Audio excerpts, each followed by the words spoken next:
বৰ অভ্যাস নাই হ'লেও আজি দুআষাৰমান তোমালোকক কৈ যাওঁ কেনেদৰে আচলতে চৰকাৰী চাকৰি এটা পাব হ'লে কিমান কঠোৰ পৰিশ্ৰম কৰিব লগা হয়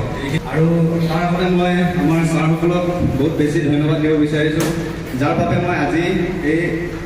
ইমানখিনি সফলতা পাইছোঁ আৰু আমাৰ প্ৰধান শিক্ষক ছাৰ ৰেগন ছাৰে মোক বহুতো সহায় কৰিছিলে যিহেতু মই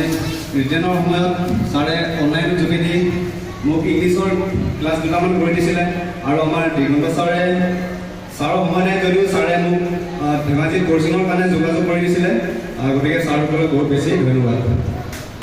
প্ৰথম ইণ্টাৰভিউ দিছিলোঁ যোৰহাটত ইণ্ডিয়ান আৰ্মিত ইণ্টাৰভিউ দিছিলোঁ তাত কিন্তু মই বিফল হৈছিলোঁ ৰানিঙত ফেইল কৰিছিলোঁ গৌৰৱত তাৰ পৰা মই ঠিক তেনেকৈ 21ৰ পৰা 2025 চনলৈ প্ৰায় এতিয়াতো 26 চন সোমাবলৈয়ে হ'ল প্ৰায় 5 বছৰ কাল মই অনলি ডিফেন্সতে যাম বুলি মইতো থিৰাং কৰি লৈছিলোঁ আৰু ডিফেন্সৰ কাৰণে মই ৰানিং কৰিছিলোঁ ফিজিকেল ফিটনেছ বনাইছিলোঁ তেনেকৈ মই 5 বছৰ কালত মই ক'ব গ'লে 12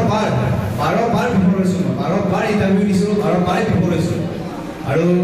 12 বাৰ মোৰ এনেকুৱা লাগিছিলে যে মই যে চৰকাৰী চাকৰি নাপামেই নেকি যে মোৰ কপালত নাই মোৰ যে মোৰ দ্বাৰা নহ'ব তেনেকুৱা যেন অনুভৱ হৈছিলে 12 বাৰ ফেইল হোৱাৰ পাছত মানুহৰ মনটো থাকি যায় একচুৱেলি আৰু মোৰ মনটো কেতিয়া ভবা নাছিল 12 বাৰ ফেইল হোৱাৰ পাছত মইতো ঘৰৰ অৱস্থা পাতি ইমান ভাল নহয় যিহেতু কাম কৰিব যাওঁ হাজিৰা কৰিব যাওঁ তেনেকৈ হাজিৰা কৰি পঢ়িছিলোঁ আৰু দৌৰিবও যাব এদিন টাউনত গৈছিলোঁ হাজিৰা কৰিবলৈ তাত কি হ'ল মোৰ বহুত ৰ'দ দিছিলে বৰষুণ দিছে তেনেকৈ কাম কৰিব লগা হ'লে এদিন বহুত ৰ'দ দিছিলে ৰ'দ দি পিনি মোৰ মনটোৱে ক'লে কি নাই মই এনেকৈ কাম কৰি জীৱনটো কটাব নোৱাৰিম মই ভৱিষ্যতত হাজিৰা কৰি মই কেতিয়া খাব নোৱাৰোঁ সেইটো মিছা কথা মোৰ মনে এটাই কথা কৈছিলে মই পাৰিবই লাগিব আকৌ কৰিম মই 0ৰ পৰা ষ্টাৰ্ট কৰিম ঠিক তেনেকৈ মই 0ৰ পৰা আকৌ ষ্টাৰ্ট কৰিলোঁ আৰু ৰানিং কৰিলোঁ ৰানিঙত পাছ কৰিলোঁ আৰু ৰানিঙত পাছ কৰাৰ পিছত আৰু ৰিটেনত পাছ কৰিলোঁ ৰিটেন পাছ কৰাৰ পিছত ভাইভা পাছ কৰিলোঁ ভাইভা পাছ কৰাৰ পিছত ফাইনেলি এতিয়া মই নৱনিযুক্ত আপোনাৰ অসম পুলিচত চাকৰিটো পাব